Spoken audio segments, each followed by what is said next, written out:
Olá, tudo bem? Eu me chamo Ana Vitória de Oliveira Ferraz, sou da turma do segundo 1 da Escola Nilton Amaral e vou falar hoje um pouco sobre imigração. Imigração é o deslocamento de pessoas de um lugar para o outro, podendo ser dentro do seu próprio país, como migração interna, ou de um país para o outro, como migração internacional. As pessoas, elas migram por devidos motivos. Busca por melhoras de condições de vida, trabalho, segurança, estudos ou fugindo de guerras, pobreza e desastres naturais. Esses motivos influenciam tanto no local da saída quanto no local da chegada, gerando impactos sociais, econômicos e culturais. Olá, meu nome é Aisla. Nesse vídeo, eu vim falar um pouco sobre países subdesenvolvidos, que é um dos assuntos do nosso videocast. Países subdesenvolvidos são aqueles que apresentam baixos índices de desenvolvimento humano, em resumo, IDH, como renda per capita, educação e saúde. Esses países costumam enfrentar desafios econômicos, sociais e políticos.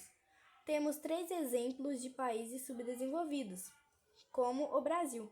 Apesar de ser uma das maiores economias da América Latina, enfrenta desigualdade social e problemas de infraestrutura.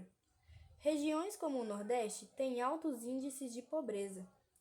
O segundo exemplo é a Bolívia. A economia depende fortemente da exportação de matérias-primas, e o acesso à educação e serviços de saúde é limitado, especialmente em áreas rurais. Temos um último exemplo, que é a Venezuela. A crise econômica e política levou a uma queda drástica na qualidade de vida, com a escassez de alimentos e medicamentos, além de uma alta taxa de migração. Assim, deixo vários exemplos de países subdesenvolvidos e a explicação do que são países subdesenvolvidos. Agora vamos para o nosso videocast que tem muito mais explicação. Olá, tudo bem? Estou aqui com a Adriana Lisboa, nossa professora de História. Vim falar um pouco sobre a problematização dos países subdesenvolvidos. Meu nome é Maria Gabriela, sou da turma do segundo 1. Essa aqui é a minha colega de sala, Ana Clara, que também veio juntamente comigo apresentar esse videocast, né, para vocês. Espero que vocês gostem e possam entender um pouquinho sobre a problematização dos países subdesenvolvidos. Olá, Lisboa, a gente é muito grato de ter você aqui com a gente. Espero que você se sinta confortável e que a gente possa trocar um belo bate-papo sobre os países desenvolvidos. A gente sabe sobre a grande problematização dos países subdesenvolvidos, né? Como, por exemplo, Cuba, que tem vários problemas de desnutrição, de fome. E um dos maiores problemas que a gente vê em países subdesenvolvidos são a baixa taxa de escolaridade, a baixa renda, problemas de desnutrição. Oi, professora, boa tarde. Fico muito contente por você estar aqui nos ajudando nesse projeto. Eu queria poder fazer algumas perguntas para você que eu analisei um pouco e realmente são algumas que realmente me pegou um pouco em dúvida. Uma delas é quais são as principais características socioeconômicas que definem o país como desenvolvido no contexto histórico do imperialismo e da expansão imperial no século XIX e no início do século XX. Esses países, falando subdesenvolvidos, né? Aí nós vamos falar do ponto de vista técnico, do ponto de vista historiográfico, da geografia.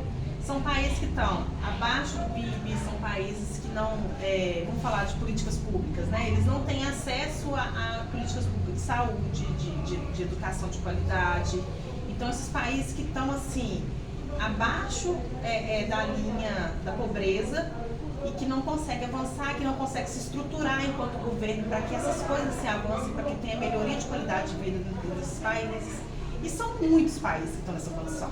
Muitos países que estão nessa condição e as organizações mundiais, né, que deveriam dar um suporte, né, a Unicef, a ONU, deveria dar um suporte maior a esses países. Isso não acontece de fato. Na teoria é lindo, né? As cartas são lindas, tudo muito lindo, mas na prática, se não tiver um interesse de contrapartida, eles nem entram nesses países. A gente está vendo falar aí, por exemplo, da questão da Palestina, né? Há muito tempo a gente está ouvindo falar da Palestina com Israel, da Ucrânia com a Rússia, mas não se fala lá dos países da África.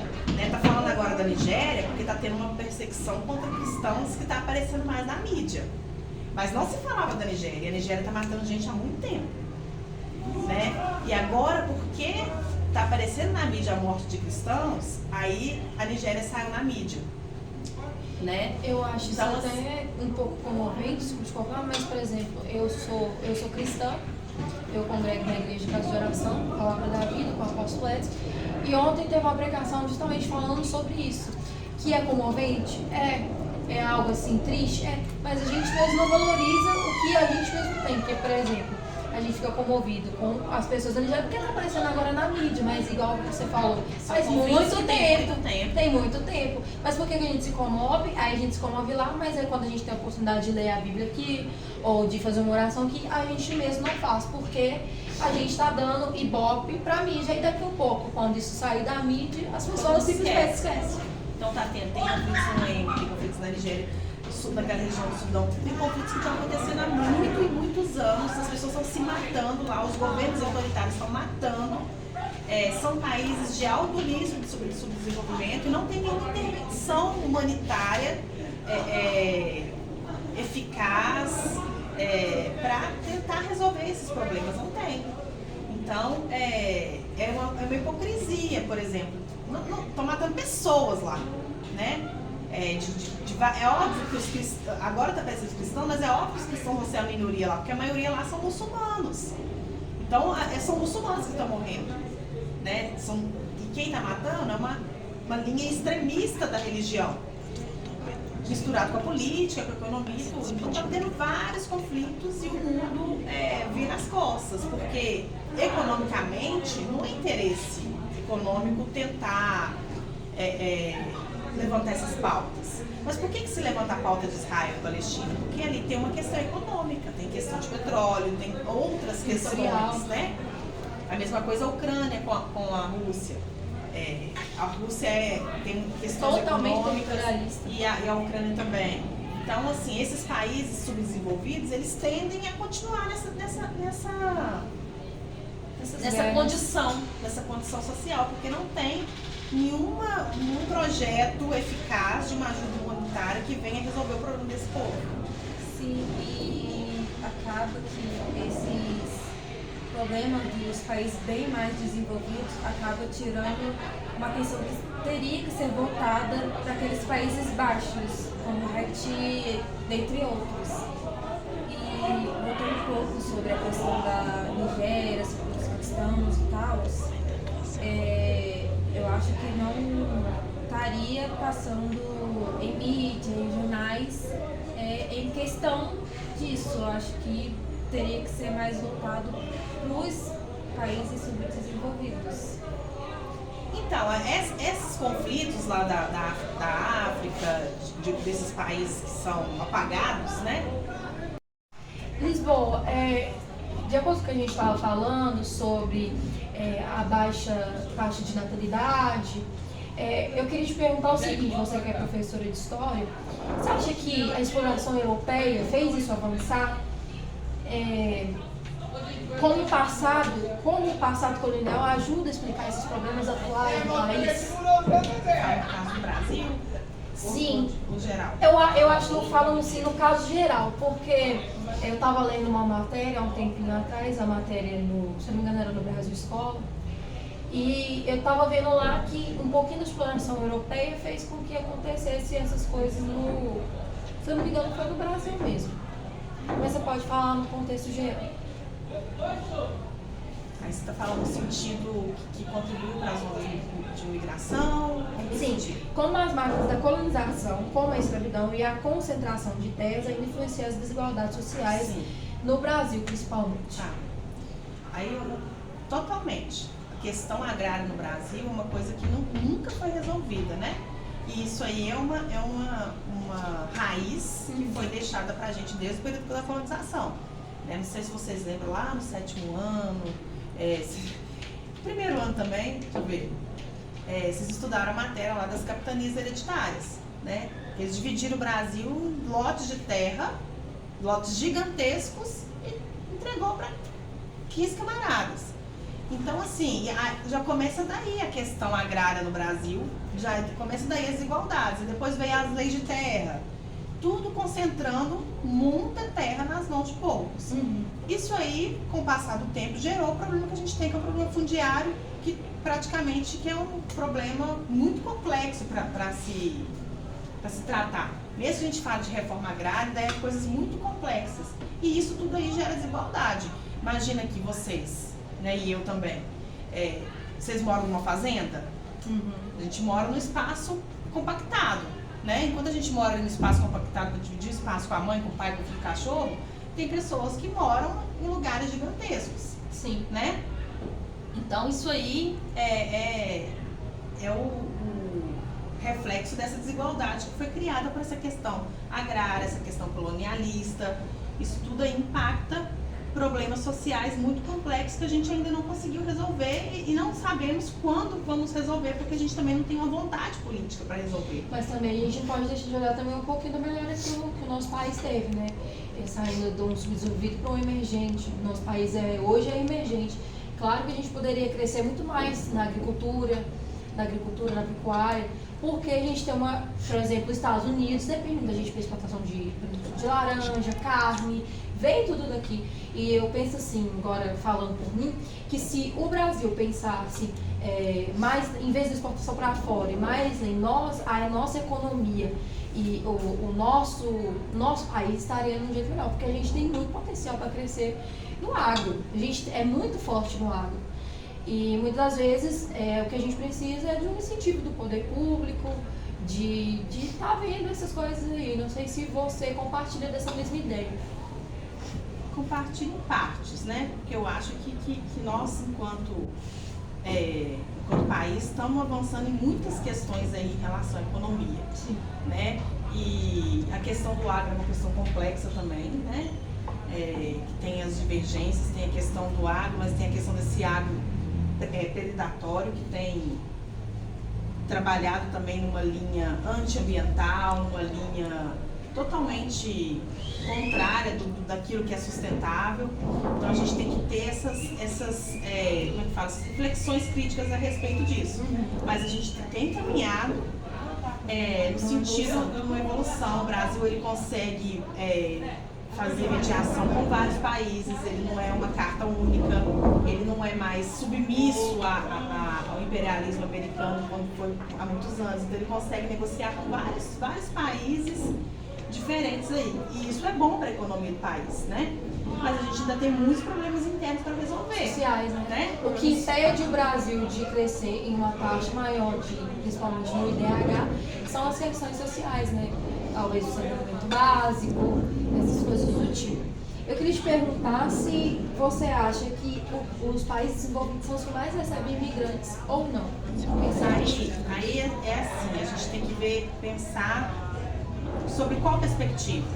Se a gente pensar pela perspectiva legal, né, imigrantes legalizados, a gente vai ver que os desenvolvidos são os que recebem mais. Sim. Estados Unidos, Canadá, os países da Europa, né, Inglaterra, Espanha, esses países, eles são a Alemanha está no ranking dos primeiros, Estados Unidos é o primeiro, Canadá acho que está no quinto. Os 10 países que mais recebem imigrantes legais são os países desenvolvidos. Mas a gente tem as ondas migratórias dos refugiados que são de alto risco, né? Que vão para os países em desenvolvimento que estão mais próximos de onde está acontecendo os conflitos, porque geralmente esses países não têm nenhuma estrutura política para desenvolver uma política de imigração.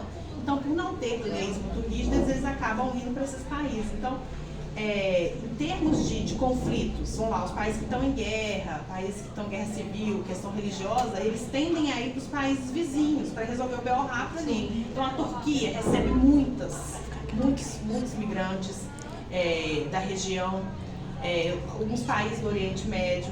Então esses países próximos de onde está tendo conflito, eles recebem muito, e são países que estão em desenvolvimento, subdesenvolvimento. Agora, do ponto de vista da imigração legalizada, aí continua sendo os países desenvolvidos.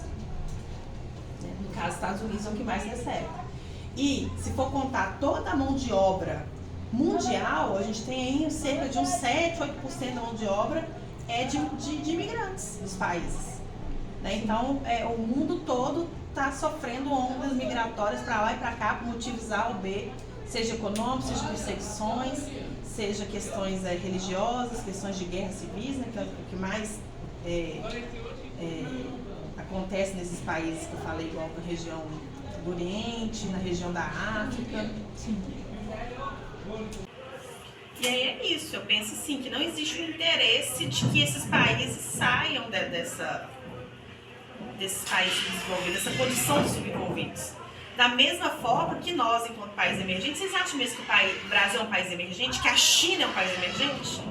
Não, a China é uma potência em todo sentido. Principalmente em áreas. Por que ela é considerada um país emergente? Porque ela não é dentro da ótica capitalista, eurocêntrica e imperialista dos Estados Unidos. Então o crivo é esse. Aí vocês vão discutir isso com o professor Rony depois. Né? Qual que é o limite do emergente para o desenvolvido? Será que não é uma questão aí ideológica?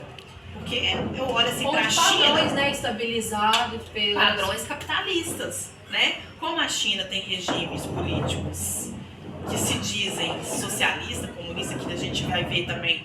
Não funciona. Que não são, né? Por que ela é considerada um país emergente? Ela é um país altamente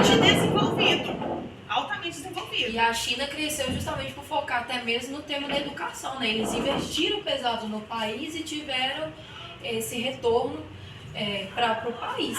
É a questão que a gente fala do comunismo, socialismo, infelizmente são coisas que, na teoria, seriam bom, mas quando a gente vai para a prática, não funcionam. Não aconteceram, né, na prática, né? Não funcionam.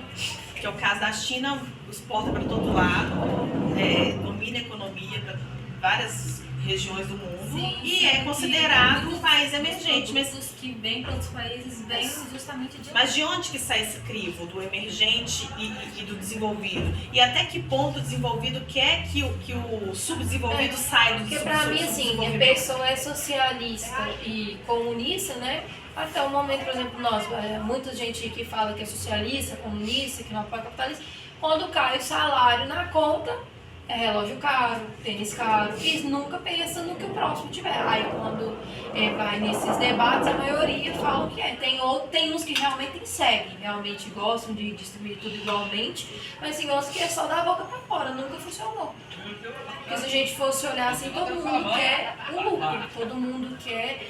As pessoas hoje em dia estão muito, como fala um filósofo, que eu não vou me lembrar o nome dele agora, um amor líquido. As pessoas hoje em dia elas não ligam para os outros, elas ligam no beneficiamento próprio e sem contar se o meu próximo do meu direito está passando fome ou se o outro está em guerra. Mas isso é da natureza humana. Sim. Né? Não tem a ver com o socialismo, com o capitalismo, isso é da natureza humana. Por isso que esse tipo de concepção radical comunista, ela nunca vai funcionar. Porque a natureza humana não permite esse formato. Sempre vai ter um mal. Ele está só no campo da narrativa das ideias. Na prática, eu não posso falar que Cuba foi socialista, que a Rússia foi comunista, que a Rússia foi, que China é, que esses países todos que se auto-intitularam ou que foi reconhecido em algum momento da história como comunista, eles não são, porque esse tipo de regime ele não consegue se manter numa sociedade grande, nem em sociedades pequenas, né? Porque tem várias divergências dessa questão da natureza humana mesmo. Não tem como. Né? É igual a corrupção. Ele fica só no campo das ideias. Mas, como essa narrativa, ela é uma narrativa que ela sustenta políticas, populistas principalmente, é melhor criar a ideia de que existe um inimigo comunista para dar medo nas pessoas, as pessoas acharem que tem essa possibilidade. Mas é uma possibilidade impossível. Quanto mais a população vai crescendo, mais impossível vai ser. E assim, eu tinha perdido o que eu ia falar, mas era mais essa questão mesmo que eu quis dizer, porque as pessoas elas se preocupam mais com o financiamento próprio. E a gente pode usar, por exemplo, a corrupção, igual você falou que isso é da natureza humana. A gente pode usar o exemplo da corrupção política, por exemplo. A gente pode fazer de tudo para que acabe a corrupção.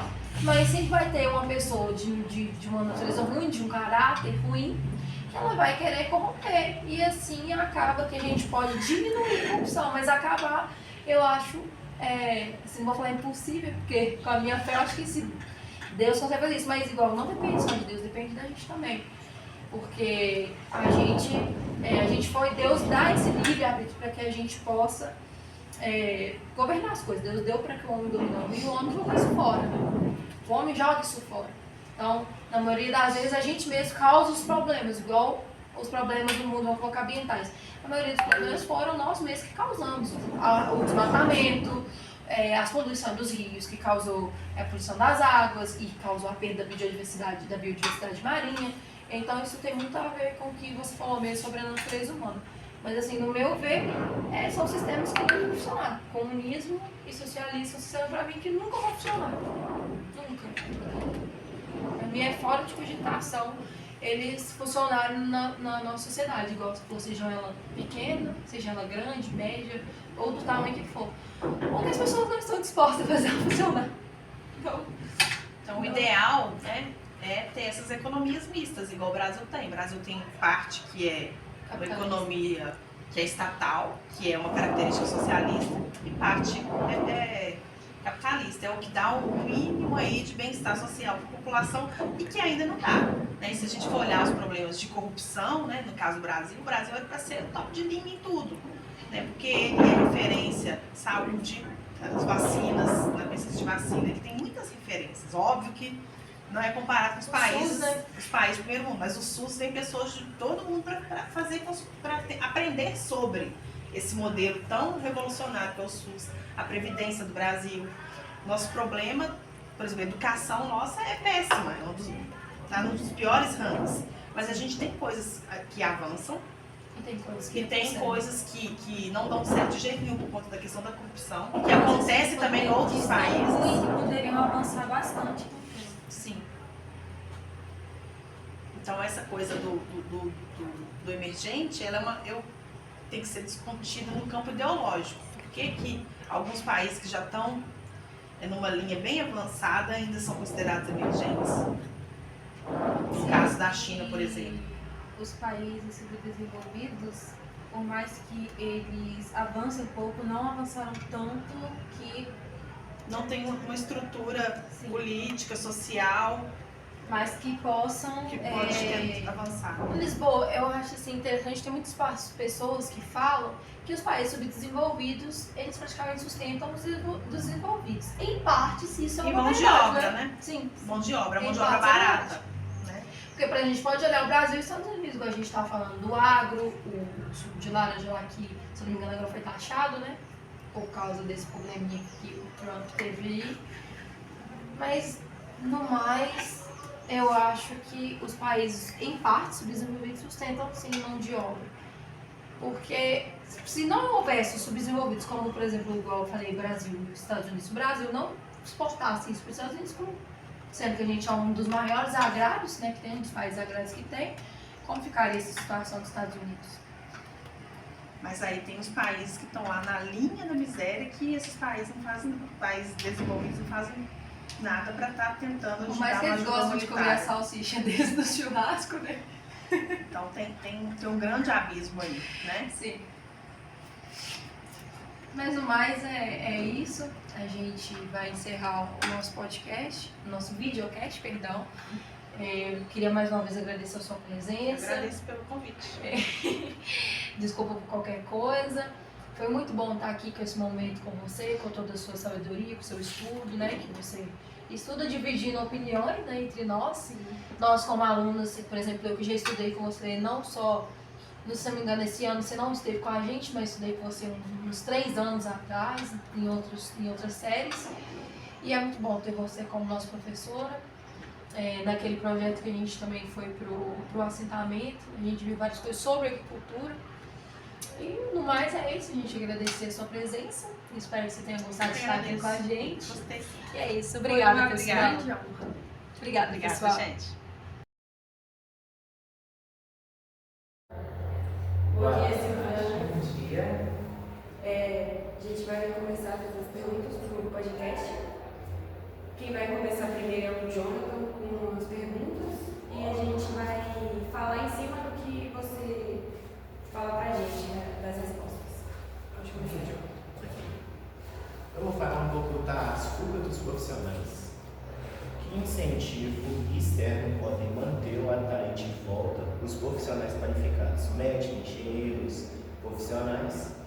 são cruciais para a restauração do país?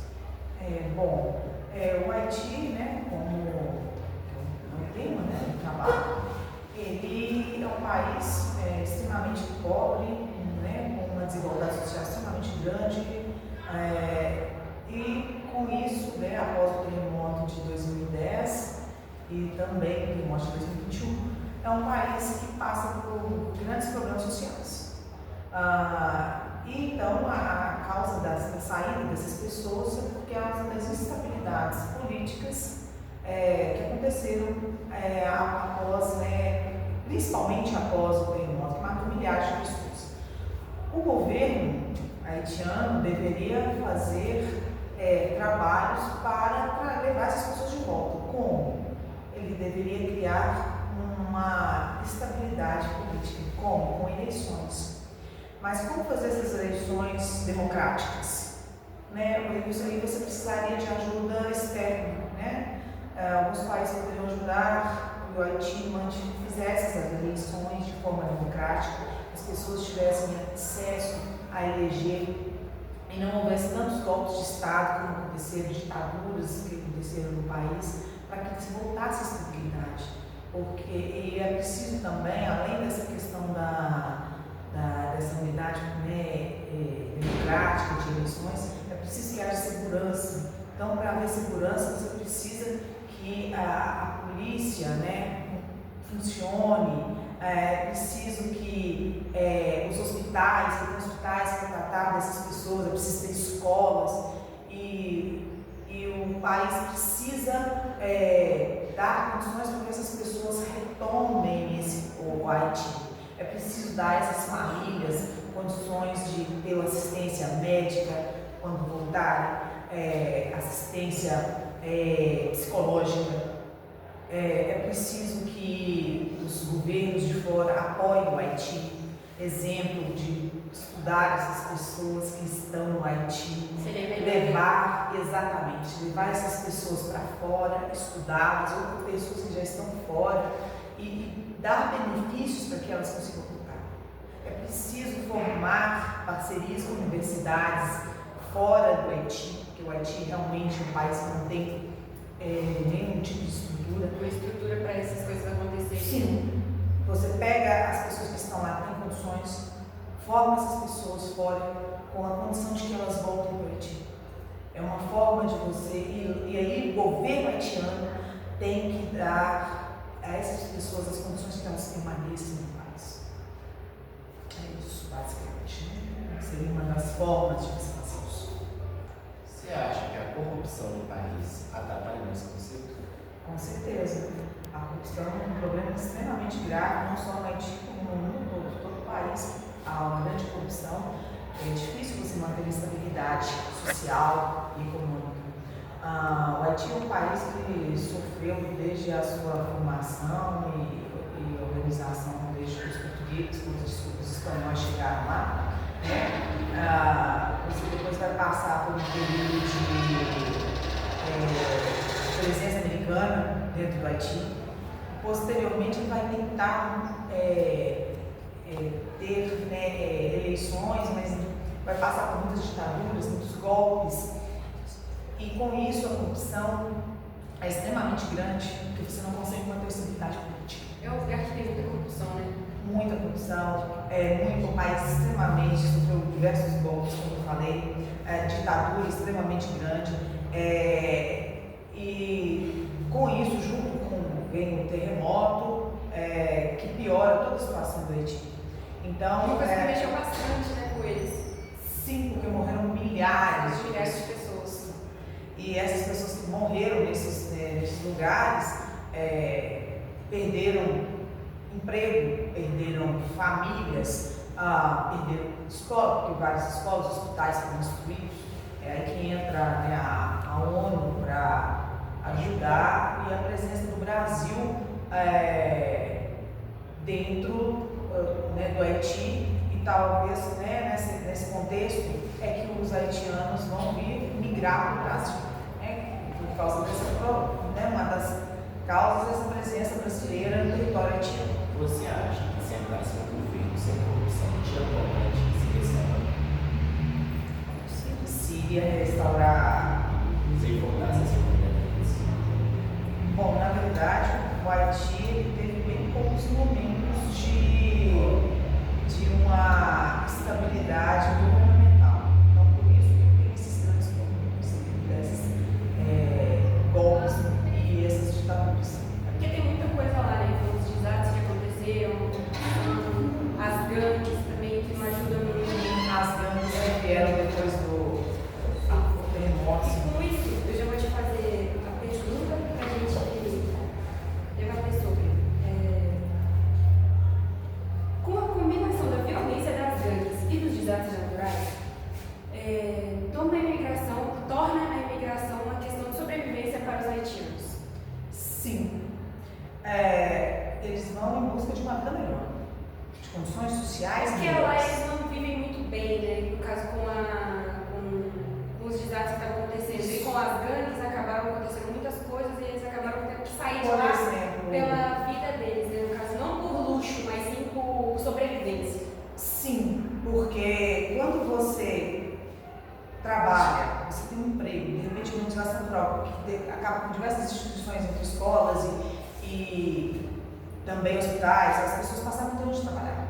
Então essa mão de obra qualificada, ela acaba saindo do país, porque as pessoas vão tentar uma vida melhor.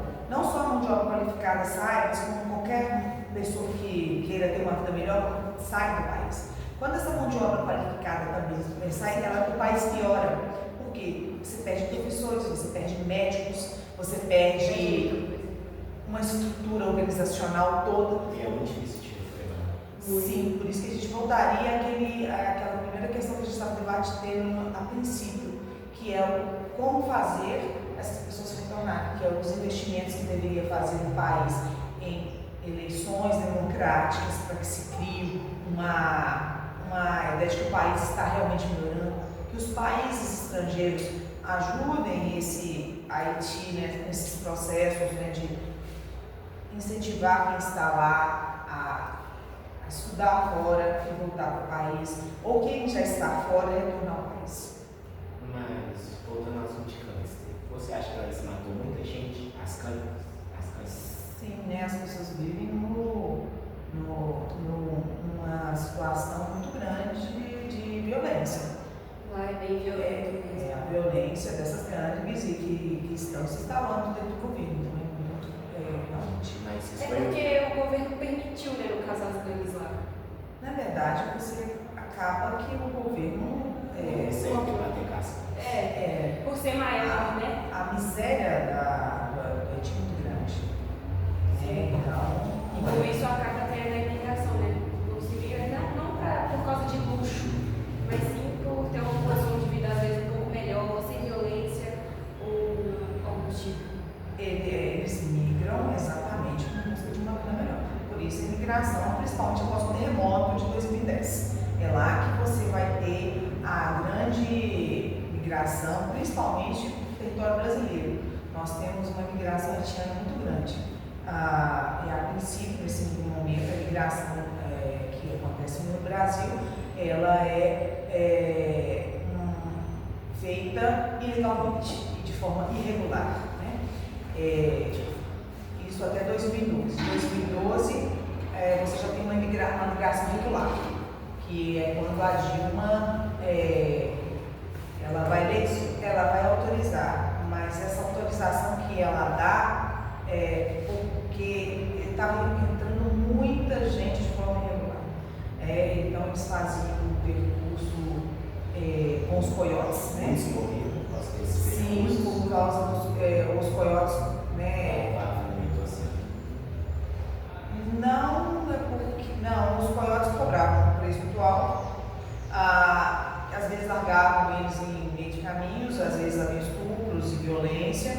E quando não levavam e não deixavam essas pessoas chegarem até chegavam, por exemplo, no norte, né, no Acre, e chegavam também no Amazonas, mas passando pela Bolívia, pelo Peru, e ali eles chegavam perdidos. Então, até que eles conseguissem assim, a legalização, todo o procedimento. É muito difícil. Por isso que eles estavam chegando em massa, muita gente chegando, e aí o governo viu uma necessidade de estar regularizando a situação deles. Só que essa regularização ela se tornou complicada no primeiro momento, porque para você ser considerado refugiado, você tem que estar com perseguição política, ou você tem que ter uma perseguição religiosa, que não era o caso do Haiti. O Haiti era uma questão humanitária, então eles tiveram que abrir uma exceção naquela época, naquele momento, para que fosse permitida uma migração humanitária. E a partir daí o governo vai estabelecer o visto como forma de vir para o Brasil, só que eles tinham um limite, que a ideia no momento era diminuir a imigração, porque estava muito grande. E eles não conseguiram, porque a quantidade de vistos que era liberada na época era muito pouco, tendo em vista a demanda. Era muita demanda, então começou novamente a ter uma fila de espera gigantesca. Então o governo teve que aumentar essa permissão, o que contribuiu para a melhor organização dos haitianos, que foi uma rota mais direta, que aí agora eles poderiam fazer uma rota direta do Haiti, fazer uma parada no Paraná e vir direto normalmente para Brasília, Minas Gerais e São Paulo. No caso, então, a viagem se tornou mais segura ao longo do tempo. Mais segura, com certeza, porque já chegava, já podia pedir essa documentação no consulado brasileiro onde eles estivessem, principalmente Porto Príncipe, a capital, e do Haiti, e de lá ele já conseguia vir e legalizar. Facilitou um pouco a vida deles, apesar de que ainda continuava a haver a vida ilegal deles. Agora eu vou te perguntar sobre a solução futura. Qual é a intervenção externa mais eficaz para restaurar a segurança e a estabilidade política do Haiti e assim reduzir as necessidades da população refugiada? Mas acho que isso a gente já até respondeu, né? Que foi a questão dos incentivos dos governos, tipo dos Estados Unidos, da Europa, um país europeu, tem uma estrutura de estar intervindo, nessa escolarização, nessa questão de colocar pessoas capacitadas lá para trabalhar com os próprios haitianos, ensinar alguns, levar universidades, levar eles para estudar isso. Deixa eu fazer mais uma pergunta, essa vai ser a última.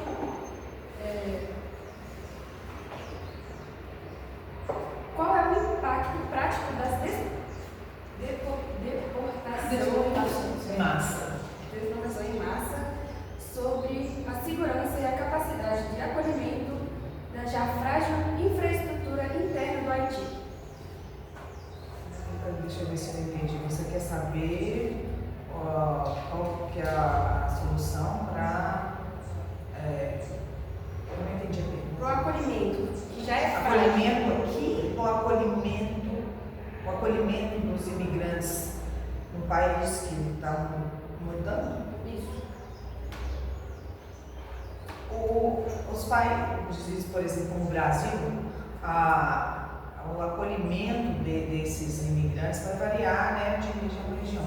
Mas a gente tem uma migração para Minas Gerais bem grande, e essa migração foi feita alguns estudos sobre esse imigrante, quem é esse imigrante, onde ele está, e esse imigrante que vem para cá, alguns vão avaliar a opinião de que tem assistência social ou não. Muitos utilizam o SUS, que é o Sistema Único de Saúde, as escolas que acolhem esses estudantes haitianos, porque lembrando que o haitiano ele tem uma dificuldade muito grande, não só a criança que vai vir posteriormente, mas como uma vez, porque a língua, né? Sim, a língua é muito difícil para eles, né? É uma Agora, coisa complicada, né? Bem complicada. sim, porque eles têm que se adaptar, a dificuldade deles no Brasil é a língua, porque eles falam a língua oficial o francês, mas a maior parte da população fala o creole, que é uma língua deles, né? O haitiano tem muito das suas raízes africanas, que eles mas esse acolhimento aqui, eu acho que foi bem precário ao princípio, mas houve algumas tentativas de colocá-los nas escolas, inserirmos as crianças nas escolas e essas pessoas nos empregos. A dificuldade é porque, não só além da língua, é porque muitos que são especializados, né, tem uma profissão, você tem a dificuldade do diploma dessa pessoa, validar o diploma dela aqui, né? Então, eles acabam trabalhando em empregos, às vezes, dos quais não são formados por essa dificuldade. Mas muitos também trabalham, né, nesses empregos muito parecidos com o que se fizeram lá, né, na construção civil. Coisas que já faziam. Construção civil, por exemplo, se emprega bastante. Sim. Muito obrigado por fazer esse vídeo. Ajudar a gente a fazer esse vídeo. Foi um prazer, foi bem bacana e nós vamos ser brasileiros. Com certeza. Olá, tudo bem? Eu me chamo Ana Vitória de Oliveira Ferraz, sou da turma do segundo 1 da escola Nilton Amaral e hoje estamos aqui para falar sobre migração. Migração é quando uma pessoa ou um grupo de pessoas saem do seu país para ir para outro com língua, cultura e religião diferentes, à procura de uma vida melhor e condição financeira estável para sustentar sua família. Estamos aqui hoje para falar sobre imigração do Haiti para o nosso país Brasil, para falar como foi a sua experiência e um pouco mais sobre o assunto. Boa tarde, tudo bem? Tudo, boa tarde. Qual é o seu nome? Meu nome é Leonel Ministra. Meu nome é Janel Bebê. Meu nome é Anel Antoine. Há quanto tempo você está no Brasil? Estou aqui desde 2014, acho que é 11 anos, verdade. 2 anos? Eu tenho quase 3 anos. Qual que foi o fator principal para você vir para o nosso país? Na verdade, eu não tinha um fator especificamente para vir no Brasil, não, porque eu estava viajando. Eu tinha um amigo, vim para cá, vim viajar, passear, já gostei, eu fiquei até agora. Mas lá em Haiti e agora tem muito problema. A gente não pode conseguir trabalhar por acaso do bandido. Sabe? Por isso mesmo que a gente vem aqui para ver se a gente pode procurar uma vida melhor. Eu venho para cá para ganhar um pouco de dinheiro para arrumar minha vida, mas mesmo. Que dificuldade você enfrentou no caminho até chegar aqui? No caminho, porque só demorar um pouquinho no caminho, eu demorei 1 mês para chegar, porque de clandestino eu queria vir para cá, eu estava no Equador, de Equador e transitei para Peru, de Peru eu entrei aqui. Eu passei lá no outro do país, lá no Suriname, para chegar aqui. Mas a gente fica 8 dias para chegar aqui. Para chegar aqui, o problema é só passar muito país para chegar aqui. Por isso, demorar um pouco de tempo para chegar. Sorry. Você, quando chegou aqui no Brasil, você foi bem recepcionado? Teve algum problema? Como é que foi? Na verdade que o povo brasileiro me recebeu bem, porque não tinha nenhuma dificuldade, só que, como eu não sabia falar português, isso é um pouquinho complicado quando eu cheguei. Mas depois, um tempinho, eu adaptei, e até agora estou seguindo aqui. Sim, eu chego aqui e a gente fazer documento, a gente procura um trabalho, e até agora a gente está trabalhando. Tudo bem. Tudo bem? E a sua adaptação? Foi fácil? Foi difícil? Como é que foi? Para mim um pouco bem fácil, porque eu já falei, eu falo português e espanhol e me ajuda bastante. Algum que não fala nada é difícil. Muito bom. Estou bem. Primeira vez que eu cheguei aqui no Brasil, o primeiro problema é a língua, porque quando eu cheguei aqui, não fala português não. Agora é um pouco melhor. Você tem algum projeto no país, assim? Projeto eu tenho. Já estou aqui. Graças a Deus fui naturalizado, como tipo, eu estou um cidadão brasileiro agora. O projeto eu fiquei aqui, meu negócio próprio, tudo. Minha família vem para cá morar comigo aqui. Estou aqui. Depois eu estou aqui no Brasil, a gente quer comprar uma casa, quando a família vem para morar junto, sabe? Eu quero trazer meu irmão aqui e também comprar casa, fazer uma casa aqui para ficar de morar aqui mesmo. Qual era o trabalho que você tinha lá no Haiti? No Haiti eu estava estudando. Depois do estudo, que eu entrei na República Dominicana, eu fiquei lá um tempão trabalhando. Da República Dominicana eu viajei para outro país. Aí em Haiti eu sou mototáxi. Lá eu trabalhei na empresa textil, Essa empresa faz o quê? roupa. Roupa? Sim. As roupas? E aqui no Brasil, qual é o trabalho que você tem aqui? Aqui eu trabalho em agricultura agora, que mexer na roça já sabe. Na roça mexe aqui, mexe na agricultura aí. Ela mexe com roça, planta feijão, cebola, tudo, né? Aqui eu trabalhando na roça. Na roça? E entre o trabalho que você tem aqui e o trabalho que você já fez em outros lugares, qual deles é melhor para você? Salário aqui mais ou menos é melhor, mas sabe que puxado outro lugar que eu estava, como que eu é um pouquinho mais puxado aqui por causa que é do roça, né? Já sabe. Mais tranquilidade e no outro trabalho que eu estava lá, sabe, não é igual aqui. Aqui sai aqui no sol um pouco mais difícil que o outro. Aqui é também, aqui é muito bom, porque a gente tem um salário para receber tudo, viu? Lá em Haiti, aqui também. E é mais mesmo. Mais melhor aqui? E a sua família, a situação dela, ela tá bem? Onde que ela tá? Não, meus filhos são. E a mulher tá lá na República Dominicana, vivendo lá. Minha mãe tá lá em Haiti, meus irmãos. Meu irmão. E eu tenho 2 irmãos lá no Haiti e um outro na República Dominicana. Eles estão bem, graças a Deus. Minha família está lá em eu tenho uma filha, mas ela não fica bem com a saúde, porque lá a gente não pode sair. Quando a gente tem um problema, não pode sair por a coisa do político, viu? Lá no Haiti é um pouco difícil. Muito obrigada pela sua participação na nossa entrevista. Agradeço muito. E é isso. Tá bom, obrigado a você, viu? Muito obrigada. Muito obrigada. Obrigado. Boa tarde, tudo bem? Tudo, boa tarde. Qual é o seu nome? Meu nome é Leonel Ministra. Há quanto tempo você está no Brasil? Estou aqui desde 2014, acho que é 11 anos, verdade. Qual que foi o fator principal para você vir para o nosso país? Na verdade, eu não tinha um fator especificamente para vir no Brasil, não, porque eu estava viajando. Eu tinha um amigo vindo para cá, vim viajar, passear, eu já gostei, eu fiquei até agora.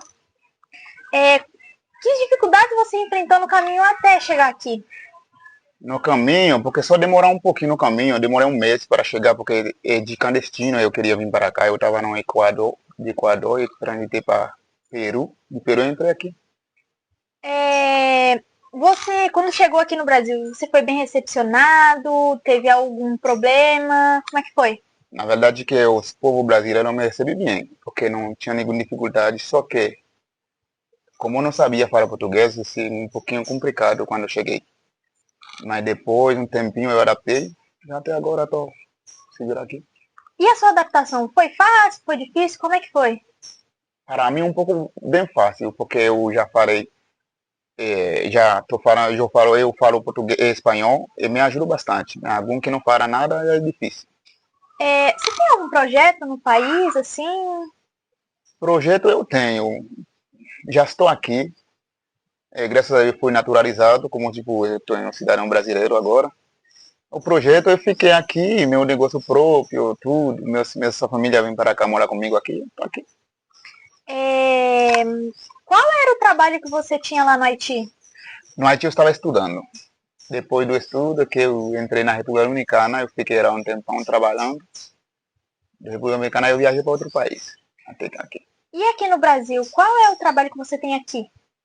Aqui eu trabalho em agricultura agora, que mexer na roça já sabe. Na roça mexer aqui, mexer na agricultura aí. E entre o trabalho que você tem aqui e o trabalho que você já fez em outros lugares, qual deles é melhor para você? Salário aqui mais ou menos é melhor, mas sabe que puxado outro lugar que eu estava, como que eu é um pouquinho mais puxado aqui por causa que é do roça, né? Já sabe. Mais tranquilidade e no outro trabalho que eu estava lá, sabe, não é igual aqui. Aqui sai aqui no sol um pouco mais difícil que o outro. E a sua família, a situação dela, ela tá bem? Onde que ela tá? Não, meus filhos estão e a mulher tá lá na República Dominicana vivendo lá. Minha mãe tá lá em Haiti, meus irmãos, meu irmão, eu tenho 2 irmãos lá no Haiti e um outro na República Dominicana. Eles estão bem, graças a Deus. Que bom. Muito obrigada pela sua participação na nossa entrevista. Agradeço muito. E é isso. Tá bom, obrigado a você, viu? Tá bom. Em que ano ocorreu o terremoto no Haiti? O 2010. A cidade de morava era perto ou longe de lá? Não é perto, não. É longe. Longe? E aonde aconteceu a maior parte do terremoto? Na capital.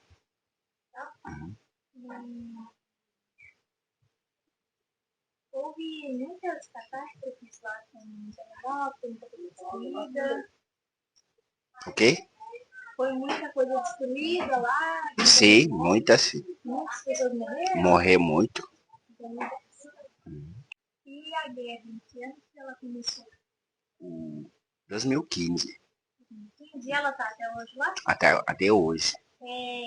Governo contra governo? Não, bandido contra governo. É assim. E eles matam muitas pessoas? Matam muitas pessoas. Eles procuram, esses bandidos procuram o que pra lutar contra o governo? Que ele dirige também. Eles também querem dirigir o país. Que ele manda o presidente dele. Eles querem que o presidente deles mande no país. E como não tá o presidente deles, eles estão fazendo guerra?